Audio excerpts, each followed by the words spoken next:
আবু হুরায়রা রাদিয়াল্লাহু তাআলা আনহু বলতে আছে, ও মদিনার নারী, বলো তুমি এমন কি অপরাধ করেছো?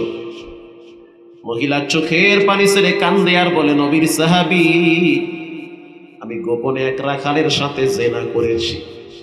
জিনা করার পর আমার পেটে একটা বাচ্চা আসছে।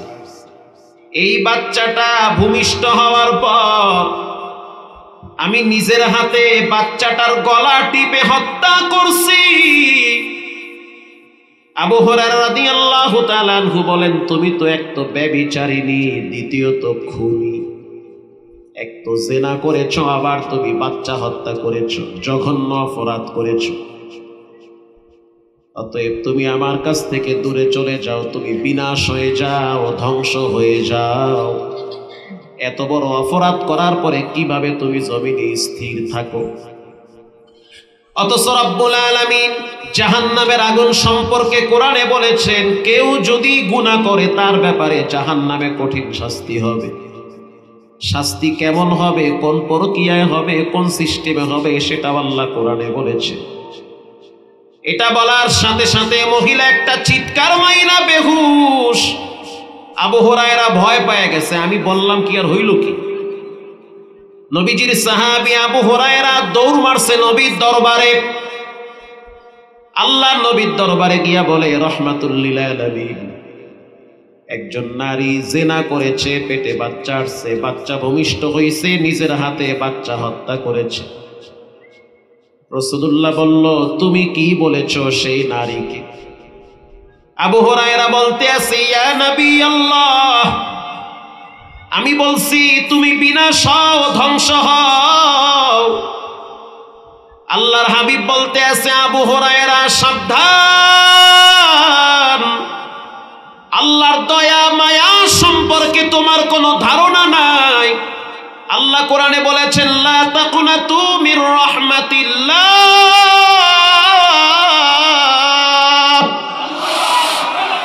যত অপরাধ করো আমার রহমত থেকে দূরে চলে যেও না।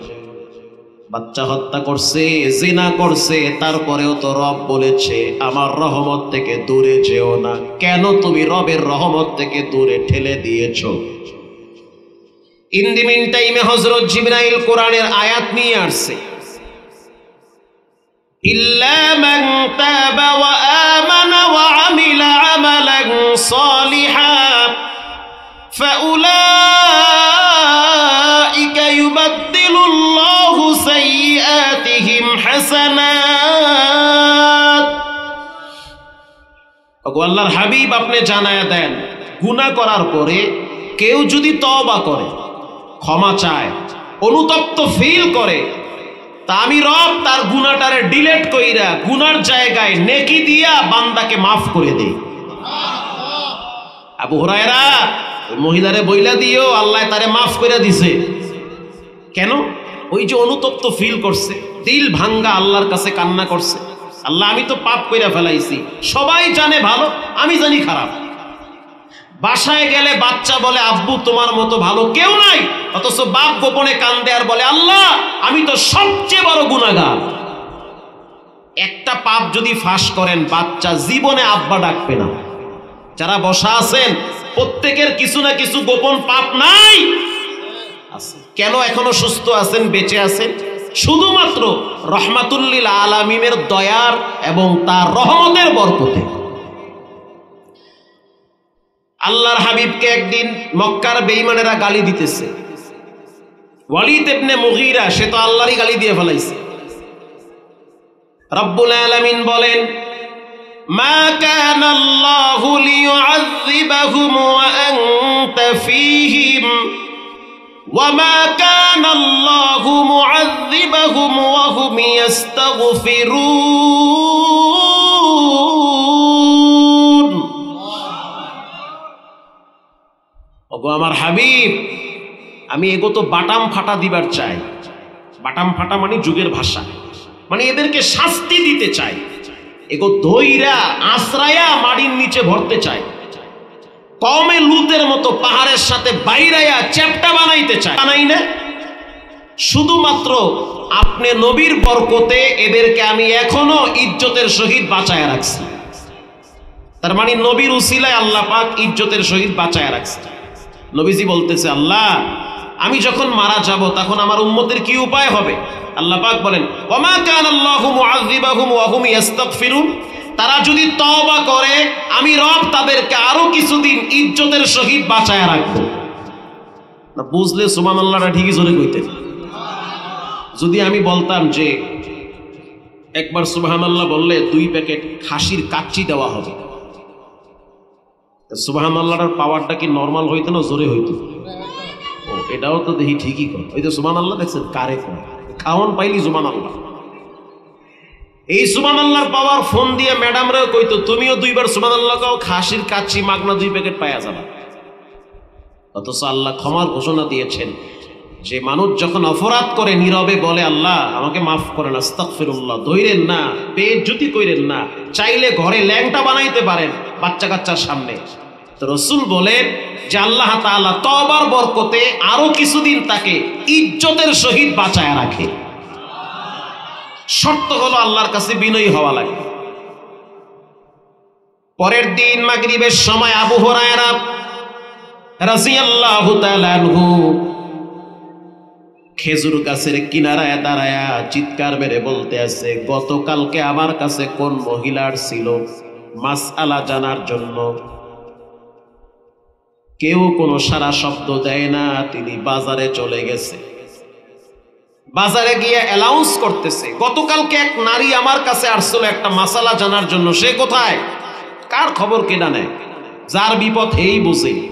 বিপদের সময় পাশে কেউ থাকে না, সুখের দিনে সবাই ডাইনে বামে ঘুরে, দুঃখের দিনে ঘরের মানুষগুলাও চেহারা কালা বানায়। কিছুক্ষণ পর আবু হুরায়রা বুঝতে পারল একজন নারী তার পাশ দিয়ে যাচ্ছে। আবু হুরায়রা চিৎকার মেরে বলতে আছে, গতকালকে আমার কাছে কে আসছিল? মহিলা বলতে আছে, আবু হুরায়রা তুমি না কালকে আমারে তাড়ায়া দিছো, তুমি না কালকে বলেছো যে হালাক হয়ে যাও, ধ্বংস হয়ে যাও, এত বড় পাপ কেন করলা? আবু হুরায়রা বলতে আছে, তোমার জন্য সুসংবাদ, আরশের মালিক তোমার চোখের পানি আর কান্না ভরা দিলের কারণে আল্লাহ তোমারে মাফ করে দিয়েছে, ক্ষমা, যাও তোমার মাফ। মহিলা আনন্দের ঠেলায় আল্লাহর নবীর দরবারে গিয়া বলতে আছে, রাহমাতুল লিল আলামিন, আমার বাবার পৈতৃক সম্পদ একটা খেজুর বাগান আছে, পুরা বাগানটা আল্লাহর রাস্তায় আমি ওয়াকফ করে দিলাম। যে আল্লাহ আমারে বেইজ্জতির থেকে বাঁচাইছে, যে আল্লাহ তাআলা আমাকে ক্ষমা করছে, তার জন্য আমি পুরা বাগান ওয়াকফ করে দিছি। ইল্লা আসহাবাল ইয়ামিন, যারা ডানপন্থী হবে তাদের জন্য সুসংবাদ দিয়েছেন কে? এজন্য ডানপন্থী হবেন, ডানে আল্লাহ, ডানে কোরআন, ডানে নামাজ, ডানে সব ইমানদারের লক্ষণ, বামে শয়তান, বামে ইবলিস। এজন্য আপনাকে ডানপন্থী হওয়া লাগবে। রাম বামদের দালালি করা যাবে না, নাস্তিক খোদাদ্রোহী তাদের সাথে তালে তাল দেওয়া যাবে না, আপনাকে ডানপন্থী হওয়া লাগবে। এরপরে আল্লাহ তাআলা বলেন, যেদিন কিয়ামতের ময়দান কায়েম হয়ে যাবে, সূর্য যখন মাথার কিনারায় চলে আসবে, বর্তমান জমিন থেকে 9,30,00,000 মাইল উপরে সূর্য, জমিনের চাইতে পৃথিবীর চেয়ে সূর্য হলো 13 লক্ষ গুণ বড়। সূর্যের 12টা মুখ আছে, এই 12টা মুখ উপরের দিকে সূর্যের উল্টা পিঠ দিয়ে জমিনে তাপ দেওয়া হয়। তাও আবার একটা ছাঁকনি আছে, ডাইরেক্ট তাপ না দিয়া ছাঁকনির উপরে তাপ দেয়, হালকা তাপ জমিনে পড়ে। এই তাপের কারণে প্রচন্ড গরমের দিন কৃষকরা ঠান্ডা মাথায় খেতে কাজ করতে পারে না। প্রচন্ড রোদের ভিতরে মানুষ গাছের ছায়ায় আশ্রয় নেয়। আর প্রতিদিন ফেরেশতারা 12টা মুখে বরফ ঢালতে থাকে সূর্যকে ঠান্ডা করার জন্য। কিয়ামতের ময়দান যেদিন কায়েম হয়ে যাবে, কেউ কাউকে পরিচয় দিবে না, সেই দিন সূর্যটা মাথার কিনারায় চলে আসবে। 1 বিঘাত উপরে সূর্যের ফুল তাপটা রব্বুল আলামিন ডাইরেক্ট বান্দার মাথার উপরে দিবে। আল্লাহু আকবার। সূর্যের তাপের কারণে মাথার ঘিলুগুলা টকবক টকবক করে ফুটবে, কারো মাথার ঘিলু বায়া বায়া পড়বে। সেই দিন আপন বলতে কেউ নাই, সেই দিন আপন যিনি হবেন তিনি হলেন কে? আল্লাহর রাসূল বলেন, সাবাতুন ইউযিল্লুহুমুল্লাহু ইয়াওমা লা যিল্লা ইল্লা যিল্লুহু ইমামুল আদিল। 7 শ্রেণীর মানুষকে আল্লাহ আরশের নিচে ছায়া দিবে। আল্লাহর আরশের ছায়া ব্যতীত কোথাও কোনো ছায়া থাকবে না। সেই আরশের ছায়ায় 7 শ্রেণীর যুবক থাকবে, 7 শ্রেণীর মানুষ থাকবে। এর ভিতরে ওই যুবক যে তার যৌবন বয়সে কোন সুন্দরী রূপসী মেয়ের প্রস্তাব পাওয়ার পরেও বলেছিল, ইন্নী আখাফুল্লাহ, আমি আল্লাহরে ভয় করি, গুনাহ থেকে নিজেকে সেভ করেছে। রাসূল বলেন, ওই যুবককে আরশের নিচে রব্বুল আলামিন ছায়া দিবে, আশ্রয় দান করবে। যাও, তোমাকে ছায়া দিলাম। প্রিয় ভাইয়েরা আমার, সেদিন জমিন থাকবে তামার, তামার জমিনে মানুষ দাঁড়ায় থাকবে, তাও আবার উলঙ্গ। কতদিন দাঁড়ায় থাকা লাগবে? কানা মিকদারুহু 50, 50,000 বছর দাঁড়ায় থাকা লাগবে একটা পায়ের তালুর উপরে। আজকে 10টা মিনিট মসজিদে দাঁড়ায় থাকতে আপনার কষ্ট হয়, অথচ চায়ের দোকানে ঘন্টার পর ঘন্টা চা বিড়ি টিভি নিয়ে ধৈর্যের সহিত বসে থাকতে মজা লাগে। ঘন্টার পর ঘন্টা চায়ের দোকানে কোনো কষ্ট হয় না, ধৈর্য। আর মসজিদে 2 মিনিট দেরি হইলে খাড়াইয়া 13 বার ঘড়ি দেখে ইমাম সাহেব কই গেছে। কথা কন না, এটা তো ঠিক কথা, এটা তো কইবেন না। রাসূল বলেন, মুনাফিকদের অন্যতম একটি খাসলাত, মুনাফিকরা মসজিদে আসলে অস্থিরতা ফিল করে, চায়ের দোকানে স্বস্তিরতা ফিল করে। মানে মসজিদে আসলে অস্থির, মনে হয় ভূতে কামড়াইতে আছে, কাকড়ায় কামড় মারছে, খালি খোসাখুসি, ভাল লাগে না, খালি ঘড়ির দিকে যায়, ডাইনে বামে ঘোরে। কেন এত অস্থির কেন? দৃঢ়তার সহিত স্থিরতার সহিত চুপচাপ বসেন, যতক্ষণ বসে থাকবেন ততক্ষণ ফেরেশতারা আমলনামায় নেকি লিখবে। অথচ এমন একটা দিন আসবে যেদিন প্রত্যেকটা মানুষকে 50,000 বছর দাঁড়ায় থাকা লাগবে। সেদিন সন্তান বলবে আমার আব্বা নাই, স্ত্রী বলবে আমার কোনো স্বামী ছিল না, মেয়ে বলবে আমার কোনো মা ছিল না, ভাই ভাইয়ের থেকে পালায়ন করবে, কেউ কাউকে পরিচয় দিবে না, মাগার চিনবে। ইয়াউমা ইয়াফিরুল মারউ মিন আখিহি ওয়া উম্মিহি ওয়া আবিহি,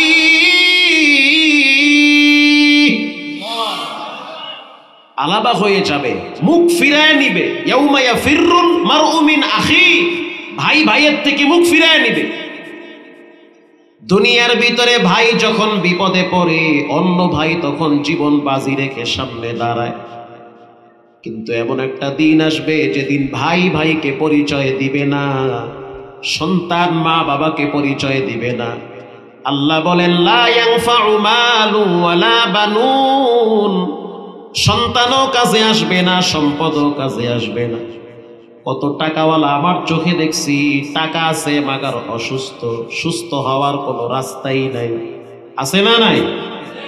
ক্যান্সারে আক্রান্ত হয়ে বিছানায় পড়ে আছে, 1000 কোটি টাকার মালিক, কিন্তু কোনো সুস্থতার লক্ষণ নাই। আবার এমনও মানুষ দেখছি গাছতলায় বসে বসে জীবন পার করে দেয়, তারপরও রবের প্রতি কোনো ধরনের বিদ্বেষমূলক ব্যবহার করে না। চলতেছে জিন্দেগি, আল্লাহ চালাইতেছে। সেই কিয়ামতের ময়দানে রব্বুল আলামিন প্রথম একটা হুঙ্কার মারবে, লিমানিল মুলকুল ইয়াউম লিল্লাহিল ওয়াহিদিল কাহ্হার।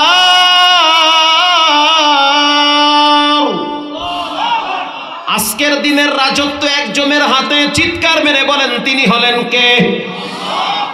কাহ্হারিয়াতের সিফতের সাইনবোর্ড টানাইয়া রব্বুল আলামিন সেদিন তার জালালি রূপ ধারণ করে তার কুরসিতে বসবে।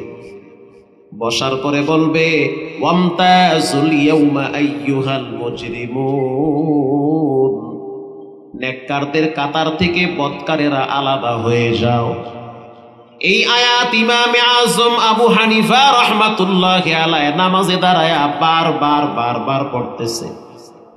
নামাজ শেষ হওয়ার পর তারই ছাত্র আবু ইউসুফ রাহমাতুল্লাহি আলাইহি প্রশ্ন করল, ওস্তাদ নামাজে দাঁড়াইয়া দেখলাম একটা আয়াত বারবার পড়েন, এই আয়াতের ভিতরে রব্বুল আলামিন কি এমন ভয় দেখাইছে? ইমামে আজম আবু হানিফা বলেন, ও সন্তান, ও আবার শাগরেদ, শুনে নাও, কিয়ামতের দিন রব্বুল আলামিন কাতার করবে দুইটা, লাইন করবে দুইটা, একটা ডানে আর একটা বামে। ডানে থাকবে নবীরা, ডানে থাকবে সিদ্দিকিন, ডানে থাকবে শুহাদা ওয়াস সালিহিন, ডানে থাকবে ফজরের নামাজের মুসল্লিরা, ডানে থাকবে এই যে কষ্ট করে ওয়াজে বসে আছেন আল্লাহর দ্বীন প্রেমিকরা। আল্লাহু আকবার। আর রব্বুল আলামিন সেদিন হুঙ্কার দিয়া বলবেন, যারা বদকার, বেনামাজি, হারামখোর, সুদখোর, এরা আলাদা হয়ে যাও। তখন তারা যেতে চাবে না। আমাদের গ্রামে দেখছি মারা যখন ধান কুলার ভিতরে নিয়ে ঝাড়া দেয়, ঝাড়া দেখছেন নি? কুলা ঝাড়া মারে, যেগুলা পিওর ধান ভিতরে দানা আছে সেগুলা দূরে যায় না, কাছে আসে, কাছে আসে। ঝাড়া মারলে বুকের দিকে চলে আসে, নিকটে আসে। যেগুলা চিটা, যেগুলা কোনো কাজে আসবে না, ওগুলা কিন্তু সামনে চলে যায়। আসলগুলা কাছে আসে, নকলগুলা দূরে যায়। ও টাঙ্গাইলের মুসলমান, জানতে চাই, যেগুলার ভিতরে কোনো চাউল নাই সেগুলা কি মানুষ একেবারে অনার্থক ফালায়া দেয়? দেয় না? দেয় না। ওগুলা দিয়া কি করে জানো? ওগুলা দিয়া ভাত পাক করে, চুলার লাকড়ি বানায়। কথা কন না কা? বাড়ির সামনে একটা বিশাল বড় তাল গাছ, তাল হয় না, মাগার কোনো কাম দেয় না। এই তাল গাছটারে অনার্থক ফালায়া দেয় না। ওইটা কাইটা যখন দেখলো তক্তাও হয় না, কি করবে? একটা কাজ কর, ঘাটলা দিয়া রাখ। ঘাটলা বুঝেন? পুষ্কুনির ঘাটলা দিয়ে রাখ, এটা দিয়ে কোনো কাম হইবে না। তা কি করি? ফালাই দিবি? না, কষ্ট করে এত বছর পালছি, ফালাইয়া দেওয়ার জিনিস না, ঘাটলা দে। যুবক, রব্বুল আলামিন এত সুন্দর কইরা তোমারে বানাইছে, ফালাইয়া দিবে না, টাইম মতো ঠিকই ধরবে, ফালাইয়া দিবে না। এই ঘাটলা পানির সাথে ভিজতে ভিজতে ভিজতে ভিজতে এই তাল গাছটা এক সময় পচে যায়। পচে না? মানুষ তখন স্লিপ কাইটা পানিতে পইরা যায়, টেম্পারেচার ছাইরা দেয়। এখন ঘাটলার মালিক বলতে আছে ঘাটলা ফালা দেওয়া যাবে না, তো কি করবা? রোদরে শুকা, রোদরে শুকানোর পর এটারে ফালা দেওয়া যাবে না, লাকড়ি বানাইয়া চুলার ভিতরে ভর, ভাত পাক করে রাখা। ঠিক তেমনি ভাবে কিয়ামতের ময়দানে নেককার, দিনদার, ইমানদার, পরেজগার, আল্লাহওয়ালাদেরকে আল্লাহ তাআলা কাছের দিকে টেনে নিবে। যেগুলা বেঈমান, নিমুখ, হারাম, গাদ্দার, ওগুলাকে দূরে সরায়া দিবে। আল্লাহু আকবার বলে। দূরে সরায়া দেওয়ার পর ফালায়া দিবে না। লা ইয়ামুতু ফিহা ওয়ালা ইয়াহইয়া, মানুষ মরবেও না, বাঁচবেও না। রব্বুল আলামিন বলবেন, খুযুহু ফাগুল্লু, ধর, সুম্মাল জাহিমা সাল্লু, অতঃপর নিক্ষেপ কর। সুম্মা ফি সিলসিলাতিন যারউহা ৭০ যিরাআন ফাসলুকু। রব্বুল আলামিন বলবেন ৭০ হাত শিকল লাও। কত হাত? ৭০ হাত লম্বা একটা শিকল নিয়া এই নাফরমান গুলার পায়ের ভিতরে বাইদা ফেলাও। পায়ের ভিতরে বাঁধার পর রব্বুল আলামিন বলবেন এদেরকে জাহান্নামে ফেলাও। যখন মালিক ফেরেশতার সামনে ফালাবে, দারোয়ান জাহান্নামের ফেরেশতা মালিক আর জাহান্নাম সেদিন চিৎকার মেরে বলবে হাল মিম মাজিদ, ক্ষুধা লাগছে আমার পেটের ভিতরে দিয়া দাও। দুনিয়ার ভিতরে যেগুলো আল্লাহর কাজে আসে নাই ওগুলো আজকে আমি জাহান্নামের কাজে দাও। তো উপায় কি সেদিন বাবা, কি হবে সেদিন? এরপরে রব্বুল আলামিন বলবেন মালিক এদেরকে লাথি মেরে মেরে জাহান্নামের মাঝখানে ফালাও।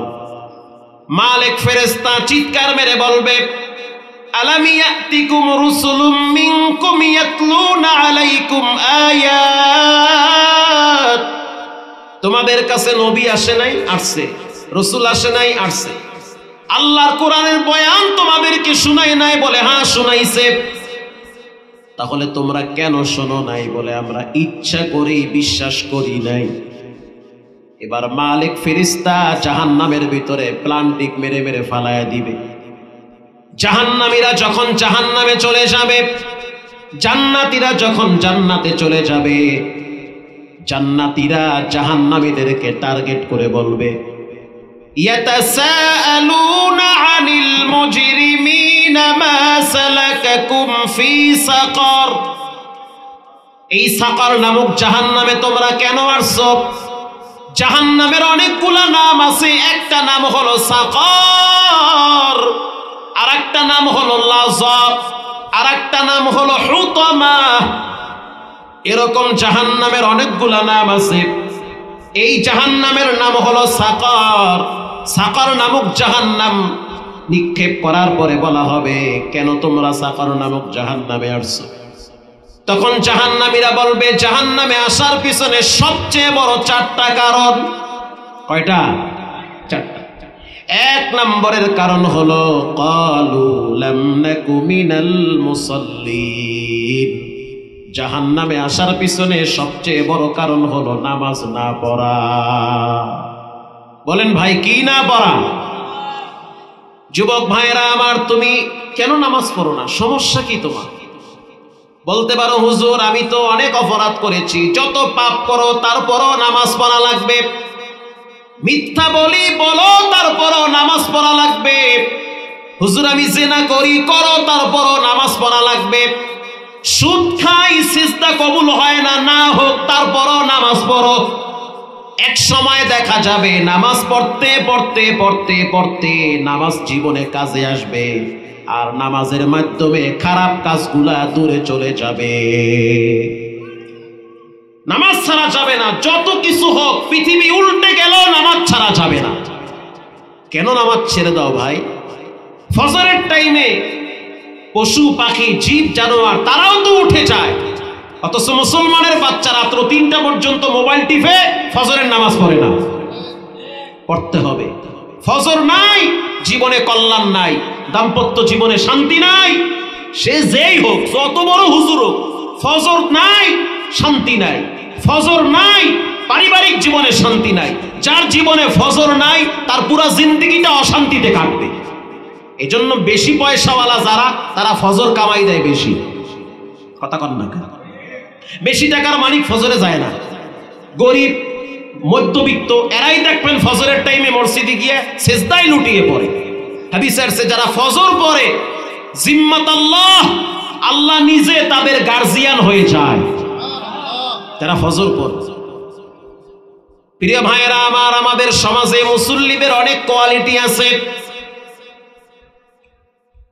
এটা পরে আলোচনা করি। প্রথমে আমি বুঝাই নামাজ এমন একটা ইবাদত, ফাহশাই ওয়াল মুনকার, সমস্ত খারাপ কাজ থেকে নামাজ বিরত রাখে। হযরত ওমর রাদিয়াল্লাহু তাআলা আনহুর শাসন আমল চলতেছে। একজন যুবক একটা যুবতী মেয়ের প্রেমে পাগল হয়ে গেল। মেয়েটা বোরকা পরে, তারপরেও তার চোখ দেখা পছন্দ হয়েছে। মেয়েটা উপলব্ধি করতে পেরেছে যে আবার পিছনে একটা যুবক ফলো করতেছে। ঘটনাক্রমে একদিন মেয়েটা বলেই ফেললো, প্রায় সময় আমি তোমাকে আমার পিছনে দেখি, কারণটা কি? যুবক বলতে আছে আমি তোমাকে প্রচন্ড পরিমাণ পছন্দ করি, বিশাল ভালো লাগার জায়গা কাজ করতেছে, তোমাকে আমার অনেক ভালো লাগে।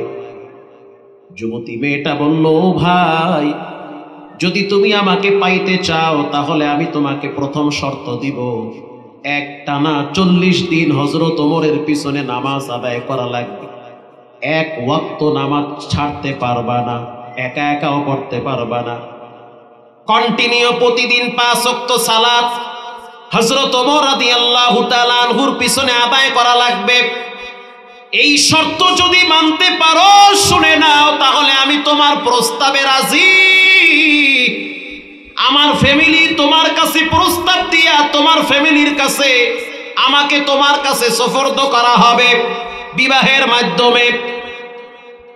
যুবক বলল, এরকম কত 40 দিন তোমার পিছনে ঘুরছি, লাভ হয় নাই। যেহেতু তুমি শর্ত দিয়েছো, ঠিক আছে, আমি অ্যাকসেপ্ট করলাম, গ্রহণ করলাম।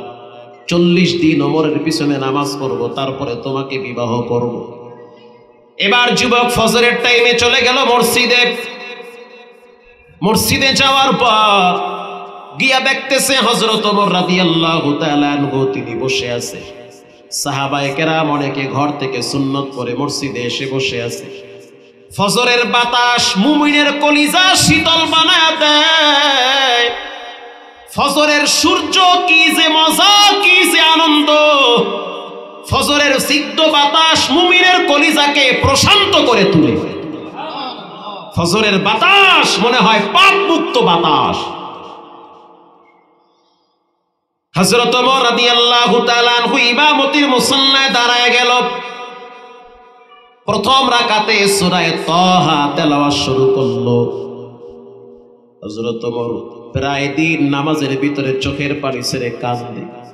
যার ভিতরে আল্লাহর ভয় যত বেশি, তার অন্তরটা রবের জন্য বেশি কাঁদে।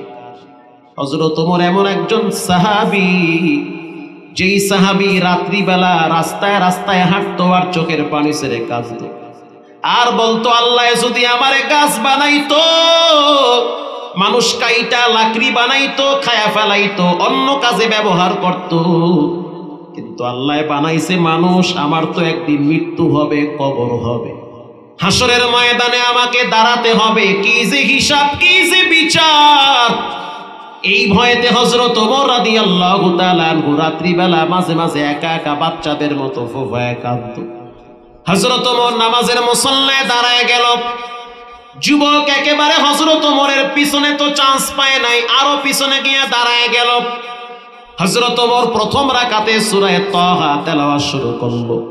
তাহা মা আনজালনা আলাইকাল কুরআনা লিতাশকা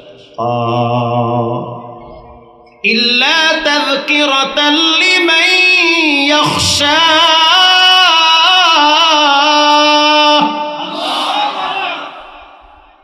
চমৎকার তেলাওয়াত হযরত ওমর যখন নামাজে করলো।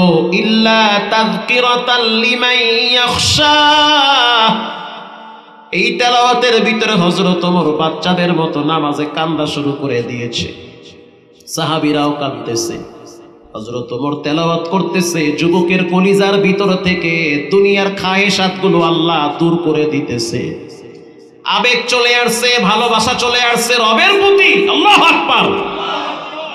এভাবে প্রথম দিন, দ্বিতীয় দিন, তৃতীয় দিন, চতুর্থ দিন কন্টিনিউ তিনি হযরত ওমরের পিছনে নামাজ আদায় করে।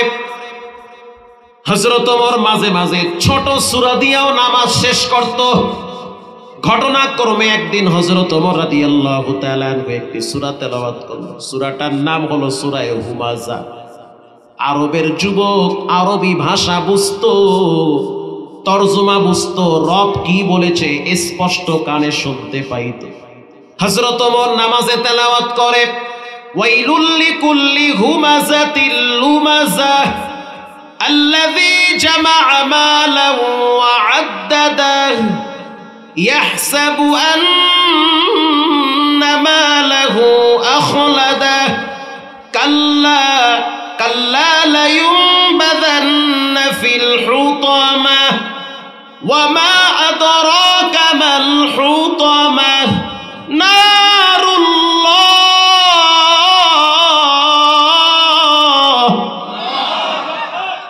আল্লাহর আগুন। নারুল্লাহ মানে আল্লাহর আগুন। এটা দুনিয়ার চূড়ার আগুন না, এটা হলো জাহান্নামের আগুন। হযরত ওমর এই আয়াতটা 3 বার বলল। আমি তো বেশিরভাগ রমজানে মক্কায় থাকি, না হয় মদিনায় থাকি, বেশিরভাগ মক্কায় মদিনায় রমজান কাটে। আমি তো দেখেছি বাইতুল্লাহর ইমামরা যখন জাহান্নামের আয়াতগুলা পড়তো তখন কান্নার রোল পড়ে যেত, মনে হইতেছে কোরআনের আয়াত সবে মাত্র বাইতুল্লাহ নাজিল হইতেছে। এত মজা, সুবহানাল্লাহ। যুবক এবার সিদ্ধান্ত নিল কি করা যায়। সাহাবায়ে কেরাম নামাজে কাঁদতেছে আবেগ ভরা কণ্ঠে। নামাজ শেষ হয়ে গেল। এভাবে একদিন আর 2 দিন না, প্রায় 30 দিন কমপ্লিট হয়ে গেল। সুন্দরী রূপসী নারী চিন্তায় পড়ে গেল, যুবকরে মসজিদে পাঠায় দিয়ে তো হারায় ফেলাইছি, এখন তো আর দেখি না যে সে আমার পিছনে পিছনে ঘুরে। 40 দিন হওয়ার পর এবার এই যুবতী নারী তার ভাইকে পাঠায় দিয়ে দিল যে গিয়া দেখো সে কোথায় কি অবস্থায় আছে, তার সংবাদ নিয়ে আসো। গিয়া বলল, ভাই তুমি না আমার বোনের পিছনে ঘুরতা, আমার বোন বলেছে এখন তুমি নাই, ব্যাপারটা কি হয়েছে তোমার?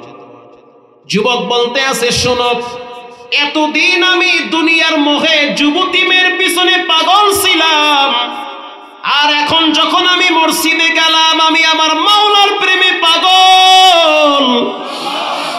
এখন আমি চিন্তা করতেছি দুনিয়া একদিন থাকবে না, আমিও একদিন থাকবো না, দুনিয়া ছেড়ে সবাইকে চলে যেতে হবে। কত যুবক 3 কাপড়ের প্যাকেট হয়ে কবরে চলে গেল, কত সুস্থ যুবক হঠাৎ ব্রেন স্ট্রোক করে দুনিয়া ছাড়া হয়ে গেল।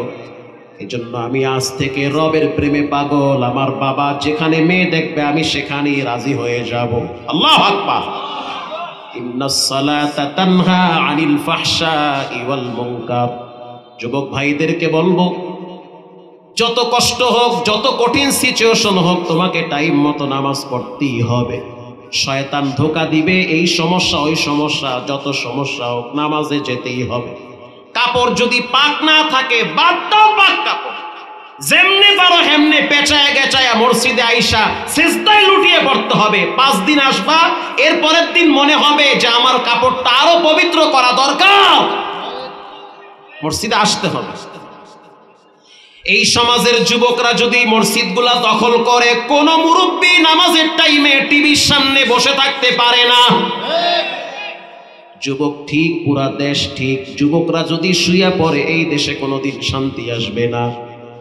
এজন্য আমি অনুরোধ করে বলি, জাহান্নাম থেকে যদি বাঁচতে হয় তাহলে কন্টিনিউ প্রতিদিন 5 ওয়াক্ত সালাত আদায় করা লাগবে। মুসল্লিদের ভিতরে অনেক কোয়ালিটি আছে, কষ্ট হয় আপনাদের? কিছু মুসল্লি আছে শুক্রবারই মুসল্লি, খালি শুক্রবার মসজিদে যায়।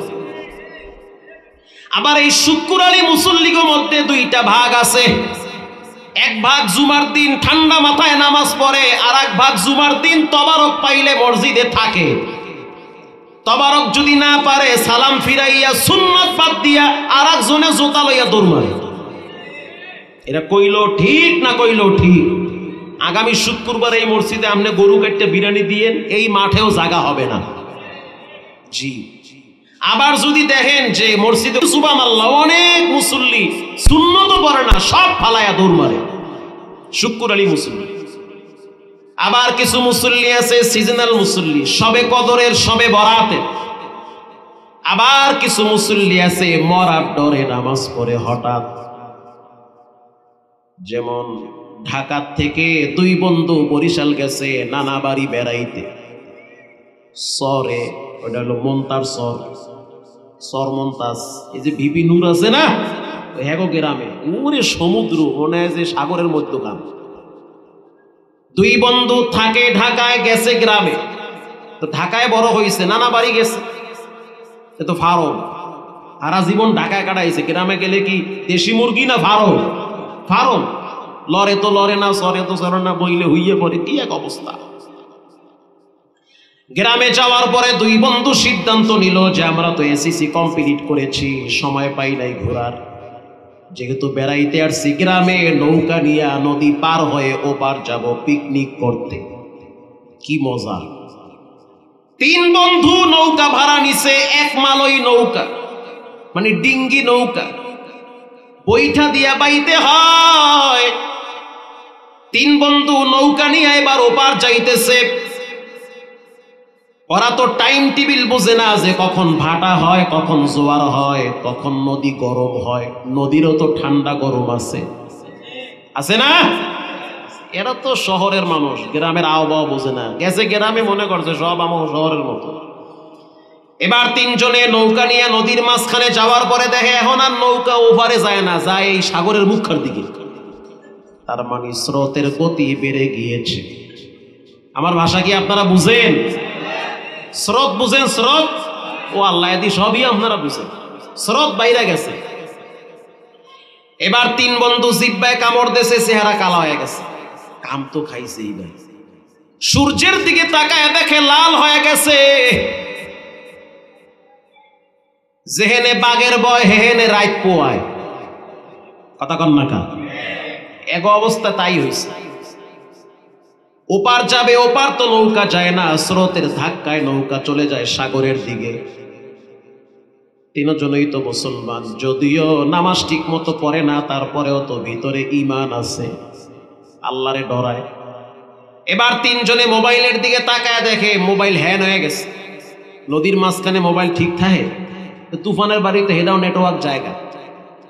টেলিফোন দিয়া যে বলবে বিপদে পড়ছি, সেটা বলারও কোনো সুযোগ নাই, কারণ নদীর মাঝখানে। এবার তিন বন্ধু সিদ্ধান্ত নিল, মরণ তো নাহের ডগায় চলে আইছে, কি করা যায়? বলে কিচ্ছু করার নাই, মরা লাগবে, বাঁচার কোনো সিস্টেমই নাই। একজনে বুদ্ধি কইরা বলল, যেহেতু আমরা মইরা যাবো, মইরা যাওয়ার পরে কার কাছে যাবো? শ্বশুর বাড়ি যাবা? কই যাবা? আল্লাহর কাছে যাবা। আল্লাহর কাছে যাওয়ার পরে কি হবে? বোঝো না কি হইবে? বাটাম ফাটা দিবে। ফজর পড়ছো? কয় না মুইও পড়ি নাই, মোর আব্বাইও পড়ে নাই। জহুর কয় হেটাও পড়ি নাই। আসর কয় আসর তো নৌকায়। এই যে দুই তিন তো নামাজ পড়লি না, ফিদা তো এই নদীর মধ্যেই শুরু হয়েছে। কি করা যায়? কিচ্ছু করার নাই, রাস্তা একটা খোলা আছে, ওই মালিকের লাগে সম্পর্ক ভালো রাখা লাগবে। কি করা যায়? সহজ বুদ্ধি, জীবনের কমপক্ষে, যেহেতু মরার পরে আউয়ালু মা ইউহাসাবু বিহিল আবদু ইয়াউমাল কিয়ামাতিস সালাত, মরার পরে কিয়ামতের দিন প্রথম হিসাব হবে কিসের? সালাত।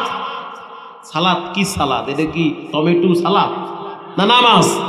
ওই একই তো, সালাত নামাজ সালাত, এই হিসাব হইবে। কি করা যায়? সালাত আদায় করো। কোন নামাজ পড়মু? কয় মাগরিবের নামাজ স্টার্ট দাও। মরমু তো মরমুই, মরার নামাজটা পড়লেই মরি। এটাকে মরার নামাজ বলেন। এটাকে কি নামাজ কয়? ওরা কিন্তু নামাজি ওরা পার্টি না, ওরা কিন্তু মরার ডরেই নামাজ পড়তেছে। যেহেতু নামাজ পড়মু, জামাতের সহিত নামাজ পড়লে সওয়াব বেশি। ওরে সুবহানাল্লাহ, কি বোমবাস্টিং মার্কা ইমানদার! নদীর মধ্যে নৌকায় খাড়াইয়া জামাত খোঁজে। ইমামতির মুসাল্লায় কে দাঁড়াইবে বইলে যাই দেখ বেশি ফটর ফটর করে হেডের সামনে খাড়া করাই দেয়। কিছু পণ্ডিত আছে না, যাও সামনে যাও, আল্লাহু আকবার। আলহামদুলিল্লাহি রাব্বিল আলামিন, সূরা ফাতিহা শেষ করে লাইছে। পিছনে যেই দুইজন খাড়াইছে এরাও কিন্তু মহাপণ্ডিত, শুক্কুর আলী মুসল্লি। এবার প্রথম রাকাতে তেলাওয়াত শুরু করলো, কুল ইয়া আইয়ুহাল কাফিরুন। যেই বলল কাফিরুন, হঠাৎ কোথা থেকে যেন তুফান আইয়া মারছে, জোরে বাড়ি, জোরে বক মরে, ফকিরের কেরামতি বাড়ে। যখনই তুফানে বাড়ি মারছে, পিছনের যেই দুইজন খাড়াইছে একটা আরেকটারে গুতা মারছে, এই শক্ত ইয়া খাড়াইস, তুফানে বাড়ি মারছে। নামাজ আছে? কথা বল না, আছে? শেষ। শক্ত ইয়া খারাইস তুফানে, এ পোলাপনে মসজিদে গিয়ে কন্য দিয়ে গুতগুতি করে না? করে। আরে অনেক মুরব্বীকেও দেখছি হাত বাইন্দা ঘরের দিকে চাইয়ে থাকে। কথা কর না, জি বোঝে না, এ মনে করছে এটা হয়েছে বিড়ি আর চা। এই যে নামাজে খারাইছে, এই হুশ আর নাই। এবার প্রথম পণ্ডিত বলতে আছে, এত সূরা লইয়া এত সূরা কোরআনের ভিতরে, এইটা এই সূরা বাদ দিয়া কাফিরুন সূরা লইছে কা? এমনি আল্লাহ কাফের কুফরে খেফা, ও আবার লইছে কাফিরুন। এর লেগে তো তুফানে বাড়ি মারছে। লগের ডাকায় চুপ কর, চুপ কর, এ মগা, নামাজে কথা কইলে নামাজ থাকে? ও যে কথা কইল ওর নামাজ আছে?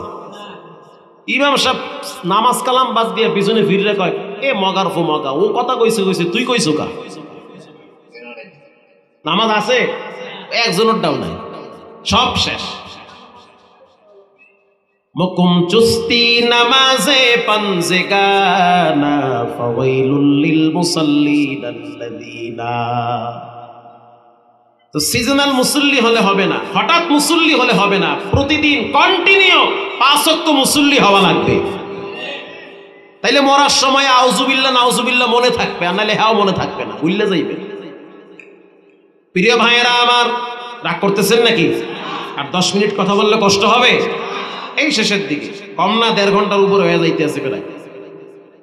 একজন মানুষ যখন দুনিয়া থেকে বিদায় হয়, কবরে চলে যায়, তাকে প্রশ্ন করা হয় মান রব্বুকা, জানতে চাই আমাদের রব একজন, তিনি হলেন কে?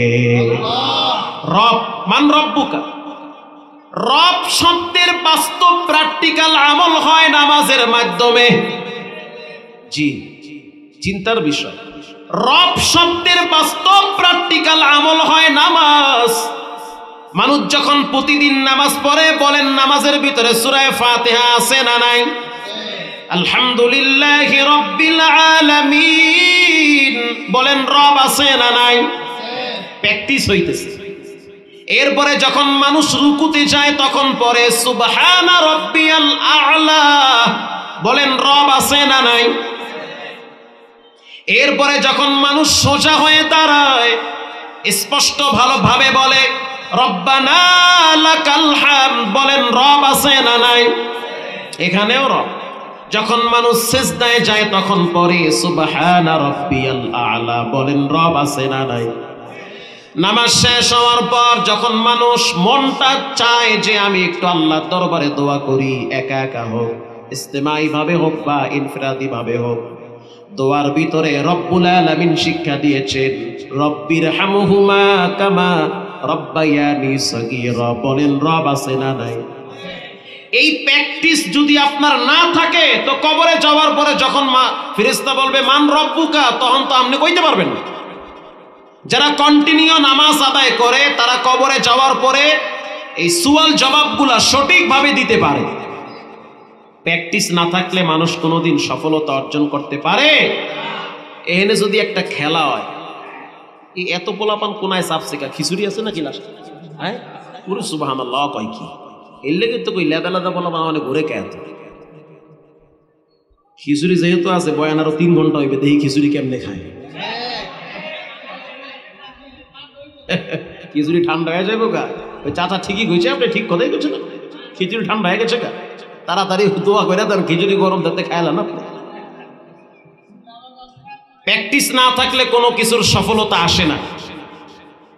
আসে? এখানে যদি একটা খেলা হয়, বাংলাদেশের একজন ভালো বলারের নাম বলেন তো, যে ভালো বল করতে পারে জাতীয় দলে খেলায়, বলেন?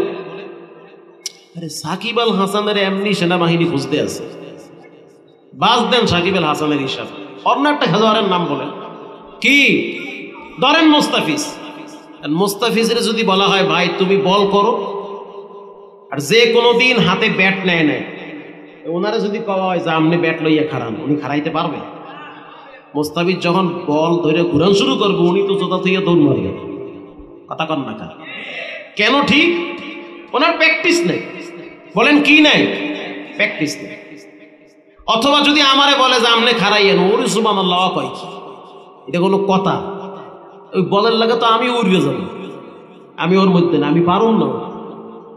আবার যদি আমি মোস্তাফিজকে বলি ভাই আগামী শুক্রবার এখানে কয়েক হাজার লোক হইবে, আপনি মসজিদে আইয়া জুমার খুতবা দিয়ে, পারবে? তবে মাফও চাই, দোয়াও চাই, এর মধ্যে মুই নাই। কেন নাই? বলে ওইটা আমার প্র্যাকটিস নাই। হুজুর আপনি কেন নাই? আমারও ওইটা প্র্যাকটিস নাই। কথা কন না কার? যেই লোকটা শুদ্ধ করে কোরআন পারে না, তাকে যদি বলা হয় রমজান মাসে খতম তারাবি পড়াইতে হবে এই মসজিদে, পারবে? আমি তো কি পড়তে পারি। আবার যদি টাঙ্গাইলের সন্তান হাফেজ সালেহ আহমদ তাকরিমকে যদি বলা হয় বাবা রমজান মাসে তোমাকে এখানে তারাবি পড়াইতে হবে, সে প্রথমে একটা বেসকিমার বেয়া মারে যে বাংলাদেশে কি আর কোনো বড় মসজিদ নাই, আপনি যদি আমার বাইতুল মোকাররমে দাঁড় করায় দেন অথবা মক্কা মদিনায় যদি দাঁড় করায় দেন, দেখায় দিব তাকরীর কেমন মানের হাফেজ। কথা ঠিক না বেঠিক? কেন পারবেন? বলে এটা আমার প্র্যাকটিস আছে, ওটা প্র্যাকটিস নাই। যেই লোকটা প্রতিদিন কন্টিনিউ 5 ওয়াক্ত সালাত আদায় করে, তার জিহ্বার সাথে রব শব্দটা লেগে থাকে, আর কবরে যখন রাখা হয় ফেরেশতারা যখন বলে মান রব্বুকা, তোমার রব কি, অকপটে নির্দ্বিধায় বলে রব্বি আল্লাহ, আমার রব একজন, তিনি হলেন কে? জাহান্নামে যাওয়ার পিছনে সবচেয়ে বড় 4টা কারণ। নাম্বার 1, নামাজ না পড়া। নাম্বার 2, ওয়ালাম নাকুনু তুইমুল মিসকিন, মিসকিনদেরকে খাবার না খাওয়া, এতিম মিসকিন অসহায় দরিদ্র মানুষদের জন্য খাবার না খাওয়ানো। 3 নম্বরে অকুন্না নাখুদু মাআল খাইদিন, সমালোচকদের সাথে সমালোচনা করা। শুনছো কি বলে কাম কইরা গেছে, কি করছে, এই পাইছি খবর, তুমি কি দেখছো? না দেখি নাই, হুনছি। হোনা কথা বিশ্বাস করা জায়েজ নাই। কেন আপনি হুন্য আরেকজনের ব্যাপারে সমালোচনা করবেন? দেখবেন, পারলে এটাকে গোপন রাখবেন, প্রকাশ করবেন বেশি, গীবতের শামিল হয়ে যাবে। হ্যাঁ, যদি কিছু বিষয় আছে যেটা সমাজের সাথে সম্পৃক্ত, একটা লোকের আচরণ খারাপ বা একটা লোক তার ব্যক্তি হিসাবে তার ক্যারেক্টার খারাপ, আর একটা মহল্লার মেয়ের সাথে বিবাহের কথা হইতেছে, আপনি সচেতন করার জন্য তার দোষ ধরায় দিতে পারবেন। 4 নম্বরে জাহান্নামে যাওয়ার পিছনে যেই কারণ, ওয়াকুন্না নুকাযযিবু বিয়াউমিদ্দিন, কিয়ামতের প্রতি আমরা বিশ্বাস করতাম না। এই 4টা বদ অভ্যাস যাদের ভিতরে থাকবে তারা জাহান্নামে যাবে। আজ থেকে পাক্কা নিয়ত করে নেই, জীবনে কোনোদিন নামাজ ছাড়বো না, হারাম খাবো না, সমালোচনা করব না, এতিম মিসকিন অসহায়দের সাথে খারাপ আচরণ করব না। দিলটা যদি ভালো থাকে, তওবার নিয়তে 2টা হাত আল্লাহকে দেখায় দেয়, নারায়ে তাকবীর। আয় আল্লাহ, হাতগুলা জীবনে একবার বাইতুল্লাহর কালো গিলাফের সাথে লাগায়া দেন, আমিন। মসজিদের জন্য অনেকেই তো দান করেছেন, আবার অনেকেই দোয়ার আগে আগে দান করবেন, দোয়া হয়ে যাবে ইনশাআল্লাহ। আছেন কেউ দেওয়ার মতো মসজিদে যে আমি 1000 টাকা দিব, 10 জন লোক হাত তুলেন তো ইনশাআল্লাহ। আব্বা আম্মার জন্য একটা 1000 টাকা মসজিদের দান করলাম। 1000 দিবেন না 5000? মারহাবা। কত? 1000 টাকা, 3 বস্তা সিমেন্ট, মারহাবা, মারহাবা বলেন। আল্লাহ কবুল করুক, তৌফিক দান করুক। আমারে কর্তৃপক্ষ বলে নাই কালেকশনের কথা, আমি এমনি কইতেছি। আপনি কয় বস্তা? 5000। নারায়ে তাকবীর। জীবনে কোনোদিন শুনি নাই দান কইরা মানুষ ফকির হয়ে গেছে, কিস্তিতে লোনে বেহা হইয়া কারা হইয়া গেছে। মানে মরার পরেও কিস্তি দিয়ে কবরে যাবে, নাহলে কিন্তু বাটাম ফাটা। কিন্তু কোনোদিন শুনি নাই যে দানের কারণে মানুষ ফকির হয়ে গেছে। শুনছেন কোনোদিন? জীবনও শুনবেন না। দানে ঝুলন্ত মুসিবত দূর হয়। আপনাদের মহল্লার মসজিদ, দান তো আপনারাই করবে। ওই এক ভাই 5000 দিয়েছে, রফিকুলের মা 1000। আল্লাহ পাক দুনিয়া আখেরাতে সফলতা দান করুন। মুখ খুলে আমিন বলবেন, তাও বলেন না, আমিন বলেন। আর কে আছেন? 2 বস্তা, 5 বস্তা, 10 বস্তা সিমেন্ট দিব মসজিদের জন্য ইনশাআল্লাহ। এখন না পারেন পরে দিয়ে নামটা লেখায় ফেলান, সময় সুযোগ মতো কিছু কিছু দান করেন। ভাইরা আমার, মানুষের দেহেরও একটা সাদাকা আছে, মানুষের দেহের একটা সাদাকা আছে, দান আছে। আল্লাহর দেওয়া দেহ ব্যবহার করেন, প্রতিদিন কমপক্ষে কিছু না কিছু সাদকা করতে হয়। আর সাদাকা করলে ঝুলন্ত